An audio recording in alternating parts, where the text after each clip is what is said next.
72వ జాతీయ చలనచిత్ర పురస్కారాలను కేంద్రం ప్రకటించింది. 2024వ సంవత్సరానికి గాను కేంద్రం ఉత్తమ నటులుగా మమ్ముటి, కార్తీక్ ఆర్యన్లను ప్రకటించింది. భ్రమయుగంలో అద్భుత నటనకు గాను మమ్ముటి, చందు చాంపియన్ చిత్రంలో యాక్టింగ్ కు కార్తీక్ ఆర్యన్ ఉత్తమ నటులుగా జాతీయ పురస్కారాలను అందుకున్నారు. ఇక ఉత్తమ నటిగా యామి గౌతమ్ ఎంపికైంది. ఆర్టికల్ 370లో నటనకు యామి ఉత్తమ నటిగా పురస్కారం అందుకోనుంది. ఇదే చిత్రం 72వ జాతీయ చలనచిత్ర పురస్కారాల్లో ఉత్తమ చిత్రంగా ఎంపిక కావడం విశేషం.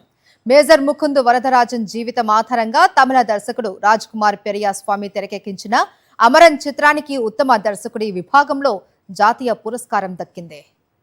జాతీయ అవార్డుల్లో తెలుగు సినిమా మరోసారి సత్తా చాటింది. ప్రభాస్ నటించిన బ్లాక్ బస్టర్ కల్కి ఉత్తమ ప్రజాదరణ చిత్రంగా నిలిచింది. ఇదే చిత్రం ప్రొడక్షన్ డిజైన్ లో అవార్డు అందుకోనుంది.